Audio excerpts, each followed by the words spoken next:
me, when you were saying that story about the Baal Shem Tov and everything, it brought me to thinking about like different tzaddikim that we met and that we knew and that we know in our lives. And I think that it wouldn't make sense that the first time that Abe's on with us and not bring up Reb Schweitzer. Like for me, that was the first real tzaddik that I ever saw. And like to me, Reb Schweitzer is like the prototype of just straight tzaddik for me. As I was mentioning before we went live, l'chaim to Rav Badush, who was another big tzaddik that hung out. I shouldn't say hung out, but davened by Reb Schweitzer. So that was.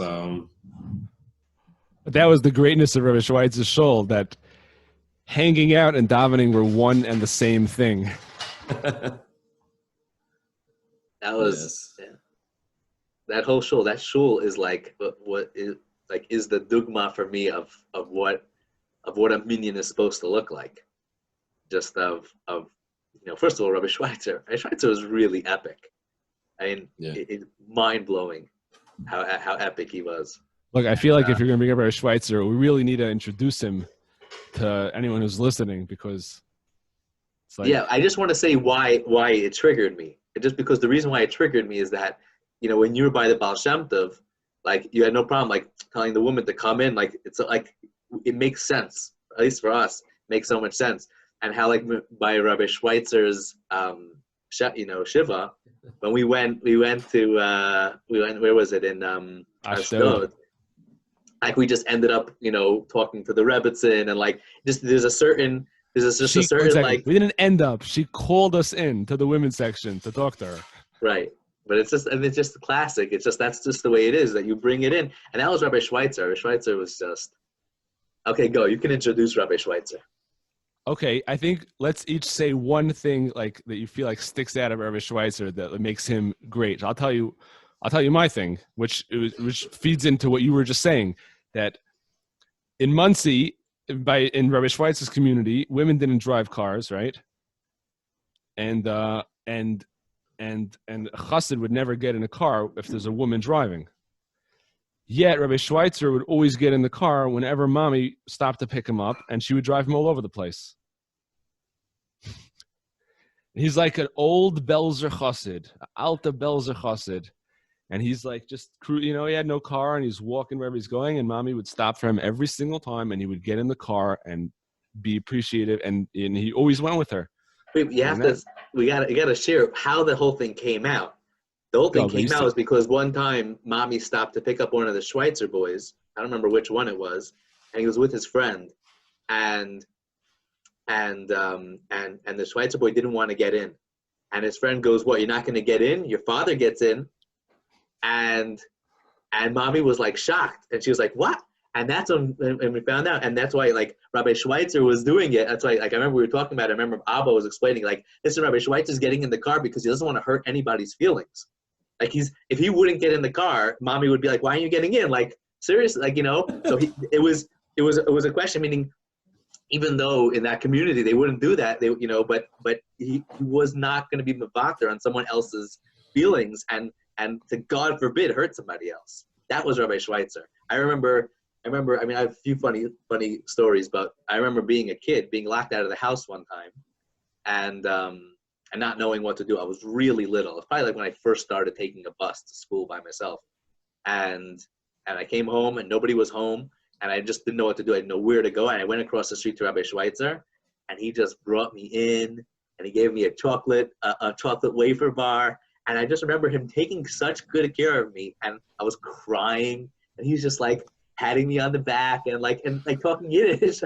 I'm like, I didn't know Yiddish. He's like, "What the heck do I do? I don't know."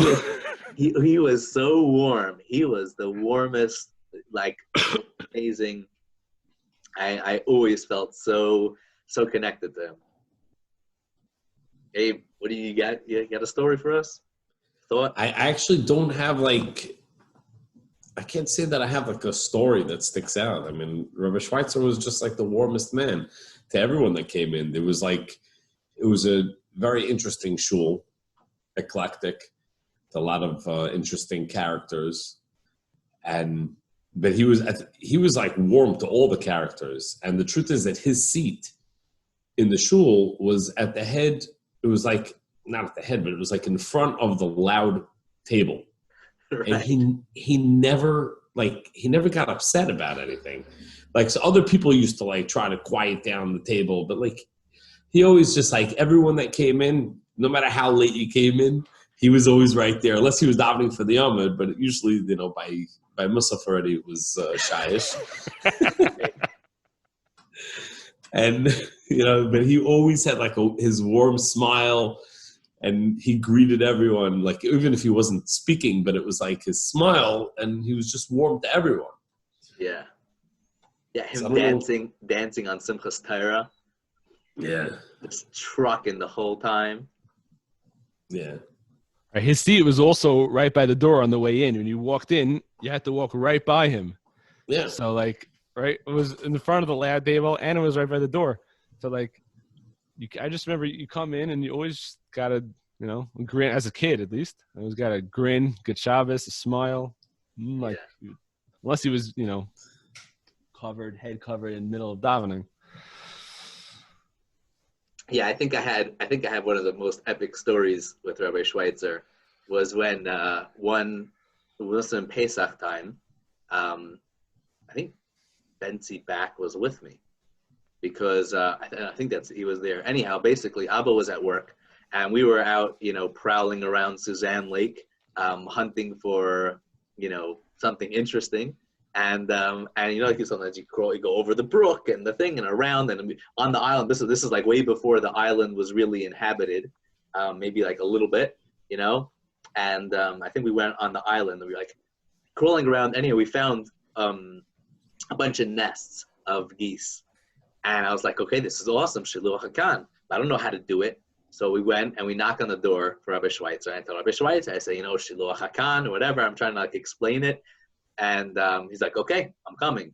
He goes, really? He goes, Rosh Hashanah. So he said, yeah. So somehow he communicated to me that he'd never done Shiluach HaKan, and he only did it once, but it was on a farm, and the whole thing has to be like in Rosh Hashanah when you stumble upon it. That's like the mitzvah. Anyhow, so he goes inside and he puts on like a nice like bekisha, and I think he might have even put on a shteeble for it. Now the funny thing is you have to realize, like when I'm climbing, I'm like, to me, I don't think twice about climbing a fence, going through brush, crawling under a log. Anyhow, he comes with us, and we're taking him through an 8-year-old's or 10-year-old's version of exploring, and he's trooping right along with us. And we had to get the ducks out of the way. Anyhow, we finally did it, and we all did Shiluach HaKan. He told us we did it together. We each picked up the egg and did it.